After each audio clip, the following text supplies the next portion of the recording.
আসসালামু আলাইকুম। কেমন আছেন সবাই? আশা করি সবাই ভালো আছেন, সুস্থ আছেন। আলহামদুলিল্লাহ, আপনাদের দোয়ায় আল্লাহ তাআলার অশেষ রহমতে আমরাও বাড়িতে সবাই ভালো আছি এবং সুস্থ আছি। প্রতিদিনকার মতো আরেকটি নতুন ব্লগ নিয়ে আসলাম। আমি পাপিয়া, আশা করি সঙ্গেই থাকবেন। আজকের ব্লগটা আমার কবুতর নিয়ে শুরু করলাম। সকালবেলা ছাদে এসে ঘরটা খুলে দিলাম। তো কবুতর আমাকে দেখে সবাই তার ঘরের টিনের উপরে উঠলো, মনে করছে আমি সব টিনের উপরেই খাবার দিব। তো ওখানে তো খাবার দিব না, খাবার নিচেই দিব, কারণ উপরে ওই ইট হাবি জাবি উপরে চাপা দেওয়া আছে যাতে বাতাসে উড়ে না যায়। ওর ভিতরে কি খাবার দিয়ে ওরা ঠিক মতো গমগুলো ফুটে খেতে পারে না। তো আমি ছাদে থেকে খাবার টাবার দিয়ে চলে আসছি নিচে। এসে ঘরটা আমি ঝাড়ু দিয়ে দিচ্ছি। মানে ঘর ঝাড়ু দিয়েও মনে হচ্ছে যে বালু কেসকেস করতেছে। ওই যে ঝড় বৃষ্টি হয়েছে না, ওই বালুটা কোনায় কোনায় ভর্তি হয়ে আছে। মনে হচ্ছে ঘর পরিষ্কারই হচ্ছে না, পায়ের নিচে কেসকেস করছে, এরকম অবস্থা হয়ে যাচ্ছে। তো ঘরটা ভালোভাবে ঝাড় দিয়ে নিলাম। এখন আমার বেডরুমটা গুছাইতে আসলাম। এই বিছনা চাদর টাদরগুলো তুলে আবার ধুয়ে দিতে হবে। তো আরও 2 দিন যাক, আর 2 দিন গেলে পরে সব একবারে ধুয়ে দিব। এখানে সব কাপড় চোপড় এলোমেলো হয়ে আছে, এগুলা সব গুছায় নিব। আর যেগুলা ধোয়া লাগবে সেগুলো এক জায়গায় গুছিয়ে রাখবো, ওইগুলা ধুয়ে দিতে হবে। তো বাড়িতে মানে ঘর দ্বার এলোমেলো হয়ে থাকলে না একটা কীরকম মনে হয় যে সব দিক থেকে কাপড় চোপড় একটা ঘিরে আসতেছে, আর গরমও ঘরের ভিতরে থাকে, ঘর দুয়ার কেমন যেন ভারী ভারী হয়ে থাকে। আর যখনই ঘরটারগুলা গোছায়, বিছনা খেতা গোছায়, ঘর দুয়ার ঝাড়ু দিয়ে ঘরটার মুছে ফেলি, তখনই ঘর দুয়ার পাতলা হয়ে যায়। আর সেই সময়টা মনে হয় যে আলো বাতাস ঢুকতেছে ঘরের ভিতরে, বাহিরের আলো বাতাসগুলো ঘরের ভিতরে আসতেছে, এরকম মনে হয়। তার আমি সব সময় চেষ্টা করি যে ঘর দুয়ার গোছায় রাখার, আর ঘর দুয়ার যাতে পাতলা, মনের কাছে পাতলা লাগে যে ঘর দুয়ার গোছানো আছে, ঘর দুয়ার পাতলা আছে। কখন কে আসে না আসে এটা তো বলা যায় না। আর যেহেতু আমরা সব সময় এটা ছেড়ে ওটা ভিডিও করতেই থাকি, অগোছাল জিনিস দেখলে আপনারাও খারাপ ভাববেন যে পাপিয়া আপা কত নোংরা অগোছাল। তো এই জন্যই আর কি সবসময় পরিপাটি করে গোছায় রাখি। আর এটা আমার এখনকার মানে অভ্যাস না, ওটা আমার আগে থেকেই অভ্যাস ঘরটরগুলা গোছায় রাখার। আমার অনেক আমার বিয়ের বয়স তো এই যে 16 বছর চলছে। আমার 16 বছরের জিনিসও আমার কাছে এখনও আছে স্মৃতি হিসাবে। আমার বিয়ের আগের জিনিসও আমার কাছে স্মৃতি হিসাবে এখনও আছে। তো আমি কিন্তু জিনিস অনেক যত্ন করে রাখার মানুষ, আমি সহজে জিনিস নষ্ট করি না। তো ওদিকে আমার ঘর দুয়ারগুলো গোছানো হয়ে গেছে। আমি এসে থালা বাসনগুলো ধুয়ে নিলাম। আগে মোটর দিয়ে পানি তুলে নিলাম, তারপরে থালা বাসনগুলো ধুয়ে নিয়ে আসলাম। সরপোশগুলো মনে হলো যে একটু ময়লা ময়লা হয়েছে, ওইগুলো ধুয়ে নিলাম। মাঝে সাঝে কিন্তু প্লাস্টিকের জিনিস ধুইতে হয়, তাহলে ওইগুলো দেখতেও ভালো লাগে। তো সরপোশ আমার আরও 2-4টা কিনতে হবে। আসলে এখন খুবই গরমের দিন, সরপোশ ছাড়া জিনিস ঢাকা যায় না। প্লেট দিয়ে ঢেকে রাখলে ওই জিনিসটা নষ্ট হয়ে যায়। তো 2টা সরপোশ আছে, আর 2-3টা কিনলেই যথেষ্ট। তো আমি প্লাস্টিকের এই র্যাকের মধ্যে এগুলো সব উপর করে রাখি। আর পানিগুলো ঝরে গেলে তখন এই যে পাতিল টাতিলগুলো র্যাকের উপরে যে সামসেট আছে, ওই সামসেটের উপরে সুন্দর করে আমি ভাঁজ করে রেখে দিই। তো এই তো ছিল সকালবেলার কাজ। এখন রান্না করতে যাব। কয়টা বাজে? 10:30 মতো বাজে। তো আজকে একটু সকালবেলায় রান্না করতে আসছি, যে আমাদের এখানে ভোট হচ্ছে। আজকে ভোটের দিন, ভোট দিতে যেতে হবে। সামিরা যে স্কুলে পড়ে সেই স্কুলে ভোট দিতে যেতে হবে। তো আপনার ভাইয়া ডিউটিতে গেছে, ও আসবে খেতে। তো আমার তো রান্না করতেই হবে, যেহেতু সকালে রান্না করি নাই, খাবার আছে। বাচ্চারা ঘুমে থেকে উঠছেই মাত্র, তো এই জন্য আর কি আমি খাবার ফ্রিজ থেকে বের করি নাই। আমি নিজেও তো সকালবেলা বেশি একটা খাই না। সেই রোমান্টিক একটা গল্প বলি।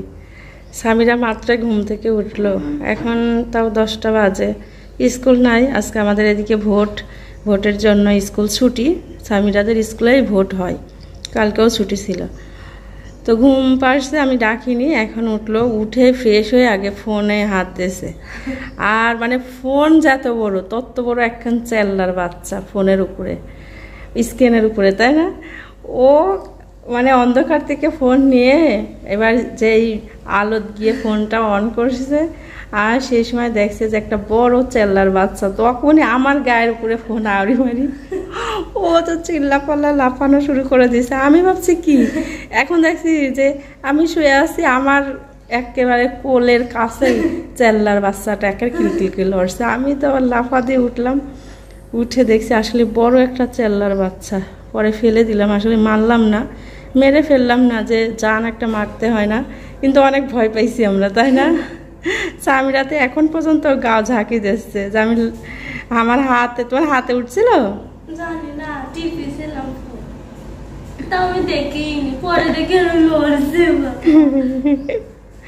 হাতটা তাও সাবান দিয়ে ধোগা, আর ফোন তো ধুতে পারবে না, ফোন একটা ভেজা কাপড় দিয়ে পরিষ্কার করে নাও, তাই হবে। আলহামদুলিল্লাহ, রান্না করতে চলে আসছি। আমি আগে বসে বসে 2টা বেগুন আর একটা আলু চিকন চিকন করে কেটে নিলাম। ছোট মাছ দিয়ে রান্না করব, এই জন্য।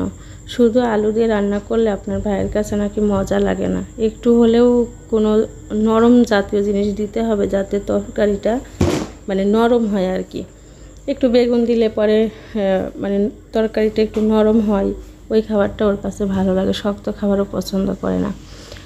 তো একটু বেগুন আলু দিয়ে ছোট মাছ রান্না করে দিচ্ছি, চচ্চড়ি করছি। আর ফ্রিজে হাঁসের মাংস ছিল, এটা বের করে ভিজিয়ে রাখছি, ওটা হলো রান্না করব। ওটা মানে তাহিদের জন্য রান্না করব। ওর আব্বু অত হাঁসের মাংস টাংস খাইতে চায় না, তো সামিরারও অ্যালার্জি আছে, ও কোনো সময় খায় না, ঠিক থাকে না। তো তাহিদ খাবে, এই জন্য রান্না করে দিব। তাহিদ ছোট মাছ খায় না। প্রথমে ভাবছিলাম যে মুরগির মাংস রান্না করে দিই, তো তারপরে ভাবলাম যে পরশুদিনকে মুরগির মাংস খাইছে, এই জন্য আর কি মুরগির মাংস আজকে আর রান্না করলাম না। তো ছোট মাছ চচ্চড়ি আমাদের সবার কাছেই প্রিয়, খালি তাহিদ বলে যে কাটা, কিন্তু ওই মাছ তো কাটা হয় না।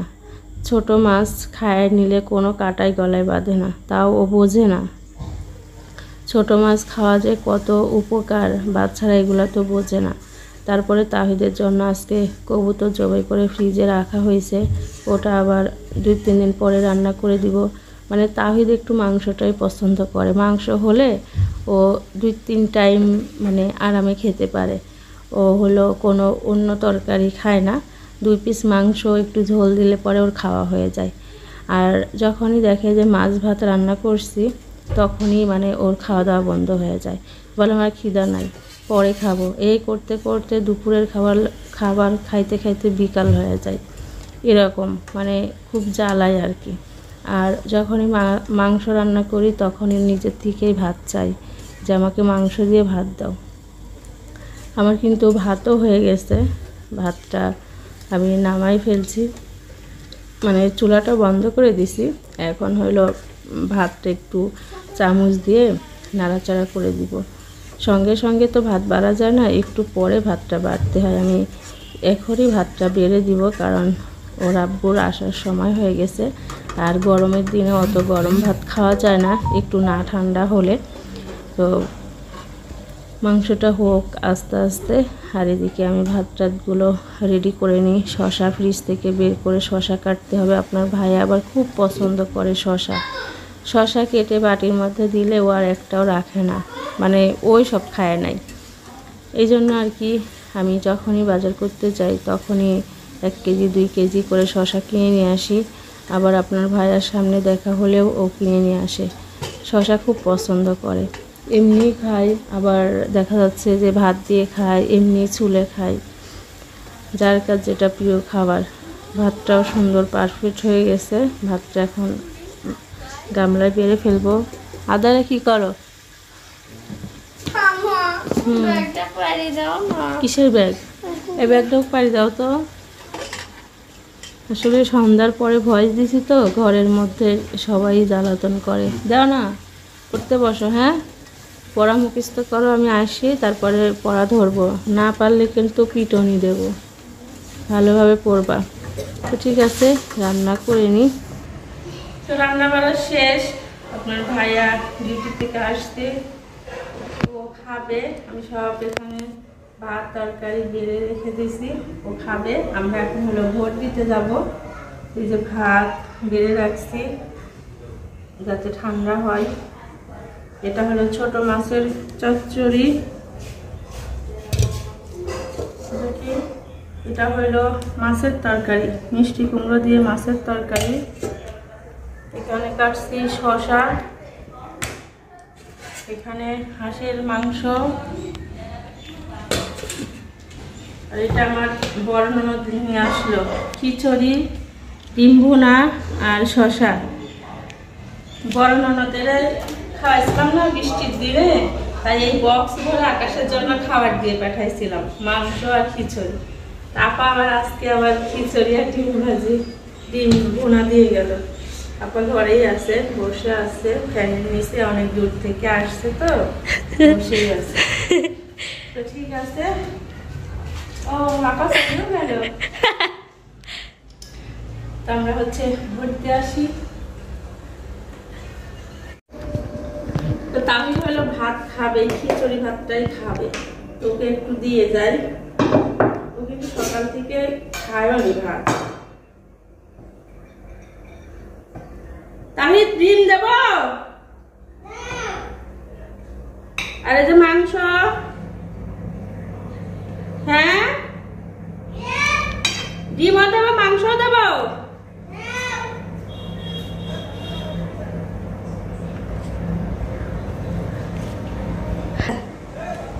ডিম অর্ধেক দিলাম, এত গরমের ভিতরে খাওয়ার দরকার নাই এত ডিম। আর সামিরা খাইলে খাইও। কি হয়েছে?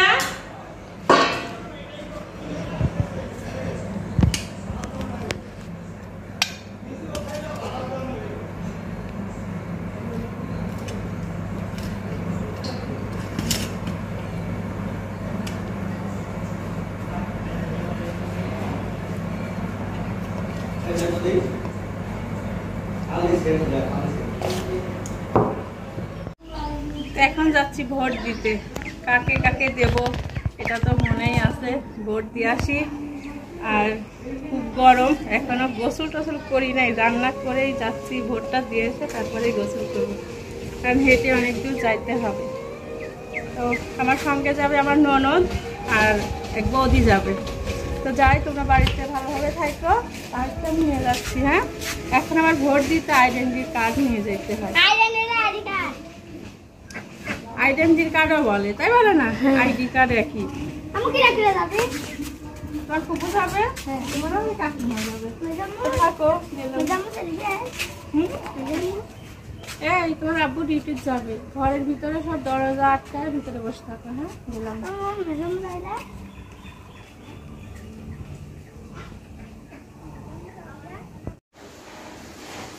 সামিরা একদম পাগলি হয়ে আছে, তাকাও একটু।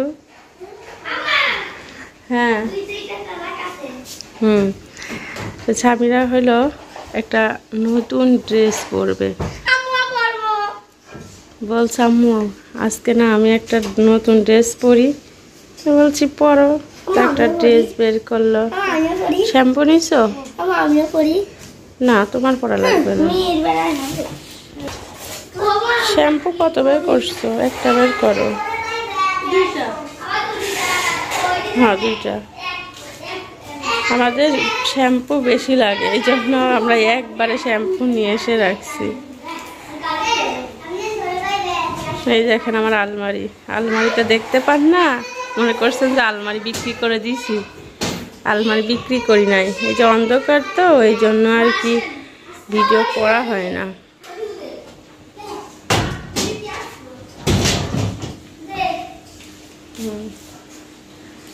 নিচে দেখি কোন ড্রেসটা নিলে যাও, ওখানেই যাও, ওখানেই ক্যামেরা ভালো আসছে।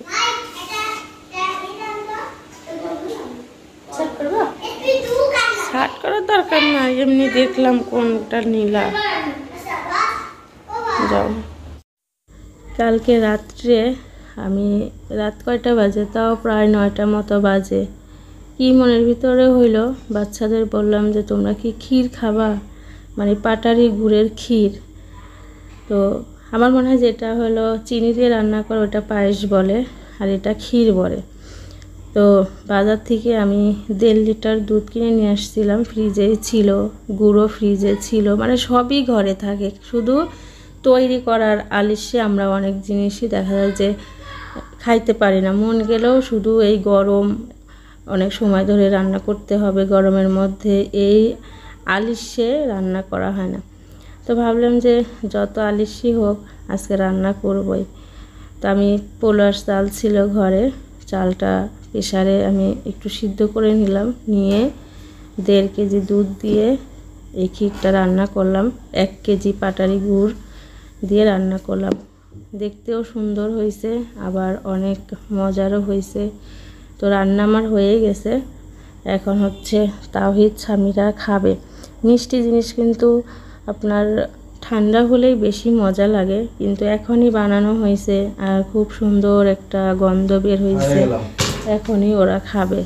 আমি চুমকে উঠেছি যে আদারের ভিতরে তুমি কোথাও বাইরে যাচ্ছি, আমি গরমের ভিতরে মানে ফ্যান বন্ধ, আর লাইট দেওয়া থাকলে আরও বেশি গরম লাগে, এই জন্য আমি ফ্যান লাইট দুইটাই বন্ধ করে ভয়েস দিছি যাতে কোনো শব্দ না হয়।